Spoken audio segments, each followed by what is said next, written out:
ኦ ድንግል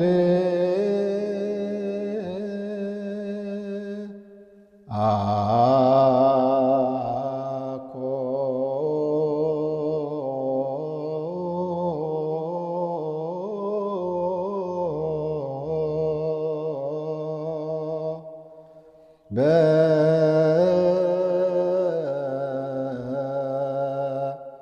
በፍትወተ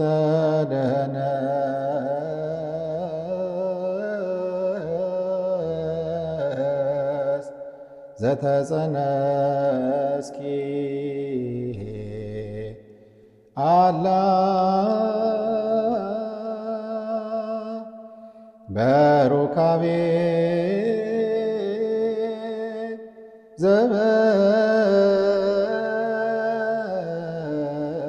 ዘበሕግ እምሃና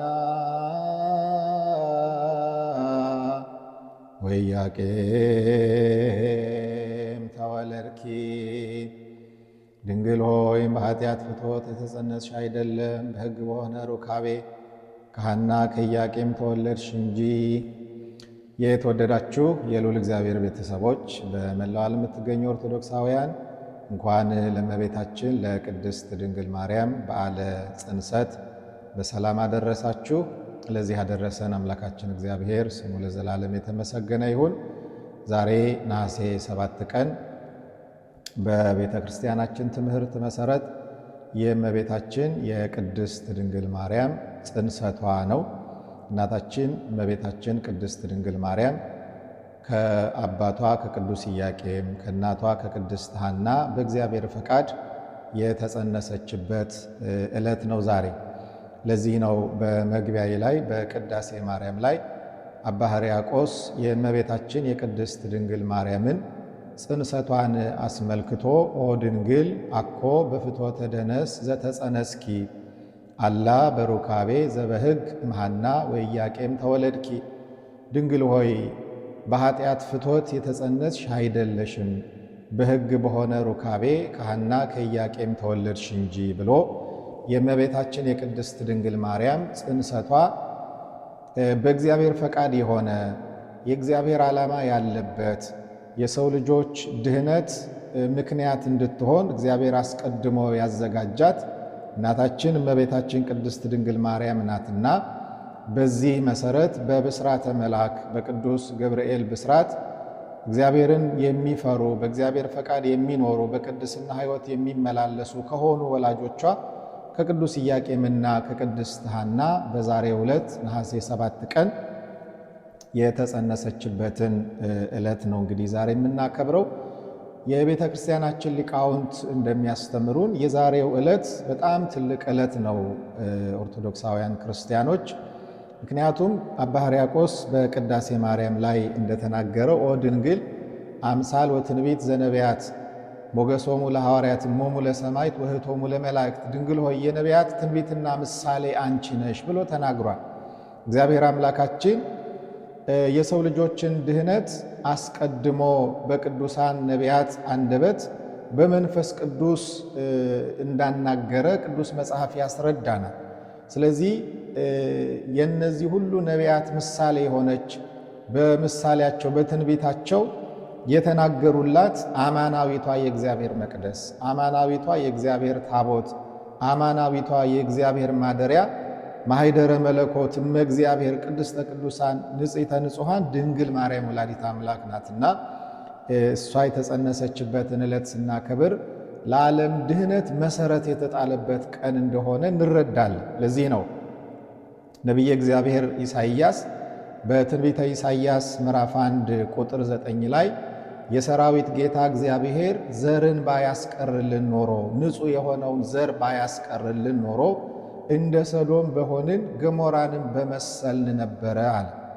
አስተውሉ ክርስቲያኖች፣ ጌታ እግዚአብሔር ዘርን ባያስቀርልን ኖሮ ያለው ንጽሕት ዘር የሆነች ኃጢአት፣ በደል፣ ክፋት፣ አመፅ ያልተገኘባት በነፍሷም በሥጋዋም ንጽሕት የሆነች የአዳም መርገምና በደል ያልወደቀባት ከእናቷ ማኅፀን ጀምሮ መንፈስ ቅዱስ የጠበቃት ንጽሕት የሆነች ቅድስት የሆነች ብፅዕት የሆነች ለመለኮት ማደሪያነት ለእግዚአብሔር እናትነት ራሱ እግዚአብሔር የመረጣት ስለሆነች ንጽሕት ዘር ትባላለች እመቤታችን። ለዚህ ነው ኢሳይያስ እግዚአብሔር ንጹሕ ዘርን ባያስቀርልን ኖሮ የአዳም በደል የሰውን ሁሉ ባህሪ አጎስቁሏል። እንደምናውቀው በአዳም ስህተት ምክንያት በአዳም አለመታዘዝ ምክንያት የሰው ባህሪ ጎስቁሏል። ኃጢአት ያሸነፈው ሞት የገዛው ባህሪ ሆኖ ነበረ።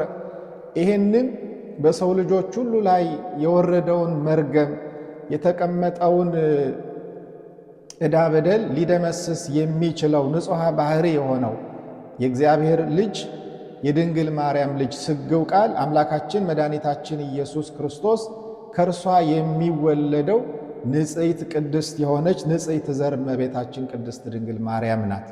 ለዚህ ነው የመልክዓ ሥላሴ ደራሲ ሰላም ለኩልያቲክሙ የሚለው ላይ እመቤታችን ቅድስት ድንግል ማርያም የአበው ተስፋ እንደሆነች ተፈጸመ ተስፋ አበው በማርያም ድንግል ወበቀራንዮ ተተክለ መድኃኒት መስቀል አለ።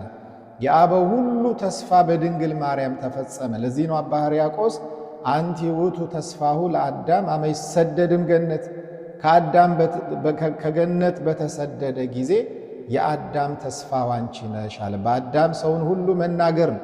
ለሰው ሁሉ ድህነት ምክንያት ለሰው ሁሉ መዳን ምክንያት የሆነች የመመኪያችን ዘውድ የደህንነታችን ምክንያት የሆነች እመቤታችን ቅድስት ድንግል ማርያም ዛሬ ተጸንሳልናለችና ደስ ይለናል። እኛ ኦርቶዶክሳውያን የእርሷ መወለድ የእርሷ ወደዚህ ዓለም መምጣት አማናዊ ለሆነው ለሚያድነን ቤዛ ለሆነን ለክርስቶስ መወለድ ምክንያት ስለሆነች እመቤታችን እንወዳታለን፣ እናመሰግናታለን፣ ከፍ ከፍ እናደርጋታለን።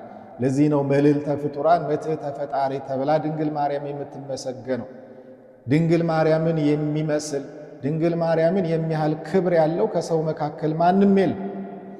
አስቀድሞ እግዚአብሔር አዳምንና ሔዋንን ባጠፉት ጥፋት ዕፀ በለስን በመብላታቸው ከገነት ሲያባርራቸው ሲረገሙ እግዚአብሔር የተናገረው ቃል ነበር። ኦሪት ዘፍጥረት ምዕራፍ 3 ቁጥር 15 ላይ ስታነቡ በአንተና በሴቲቱ መካከል በዘርህና በዘሯ መካከል ጠላትነትን አደርጋለሁ፣ እርሱ አንተ ሰኮናውን ትነክሳለህ፣ እሱ ደግሞ ራስን ይቀጠቅጣል ብሎ እግዚአብሔር ለአዳም እንደተናገረው እንመለከታለን። ሴቲቱ የተባለች እመቤታችን ቅድስት ድንግል ማርያም ናት። በሐዋርያው ቅዱስ ጳውሎስ በገላትያ መልእክቱ ምዕራፍ 4 ቁጥር 4 ላይ የዘመኑ ፍጻሜ በደረሰ ጊዜ እግዚአብሔር ልጁን ላከ ከሴትም ተወለደ ብሎ የተናገረው ለዚህ ነው። ስለዚህ የመመኪያችን ዘውድ የሆነች የደህንነታችን መሰረት የሆነች አማናዊቷ የእግዚአብሔር ማደሪያ፣ አማናዊቷ የእግዚአብሔር መቅደስ፣ አማናዊቷ የእግዚአብሔር ታቦት እመቤታችን ቅድስት ድንግል ማርያም ናት። ለዚህ ነው ልበ አምላክ ቅዱስ ዳዊት በመዝሙር 87 ቁጥር 1 ላይ መሰረታቲሃ ውስተ አድባር ቅዱሳን፣ መሰረቶቿ የተቀደሱ ተራሮች ናቸው ብሎ እነ ኢያቄምን እነ ቅድስት ሐናን ሌሎቹም ከቅድመ አያቶቿ ከነ ቴክታና ጴጥሪቃ ጀምሮ ያሉ ለድንግል ማርያም መወለድ ምክንያት የሆኑ ደገኛ የእግዚአብሔር ሰዎችን እያነሳ የሚያስተምረን ቅዱስ ዳዊት እንደዚሁም እመቤታችን ቅድስት ድንግል ማርያም ዘላለማዊ የሆነች የመለኮት ማደሪያ ዙፋን መሆኗን አስቀድሞ እግዚአብሔር በገለጠለት መንገድ እንዲህ ብሎ ነግሮናል። የዳዊት መዝሙር 141 ላይ ስንመለከት እንዲህ ነው ያለው ቅዱስ ዳዊት እስመ ሐረያ እግዚአብሔር ለጽዮን ወአብደራ ከመ ትኩኖ ማኅደሮ ዛቲ ይእቲ ምዕራፍ ይላል።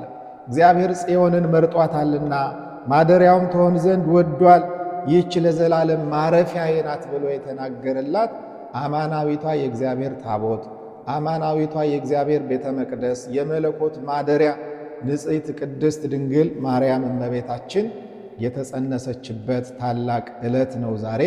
ለዚህ ዕለት ሁላችንንም በሕይወት በጤንነት ጠብቆ ያደረሰን አምላካችን እግዚአብሔር ስሙ ለዘላለም የተመሰገነ ይሁን። የእመቤታችን የቅድስት ድንግል ማርያም ፍቅሯ በልቦናችን፣ የውዳሴዋ የምስጋናዋ ጣዕም በአንደበታችን ይደርብን። የጀመርነውን ጾም ደግሞ በሰላም እንዲያስፈጽመን አምላካችን እግዚአብሔር ቅዱስ ፈቃዱ ይሁንልን። እግዚአብሔር ከሁላችን ጋር ይሁን። ይህንን ቪዲዮ ሼር አድርጉት። ቀሲስ ቴዎድሮስ ኦፊሻል የሚለውን የዩቲዩብ ቻናልም ሰብስክራይብ አድርጉ።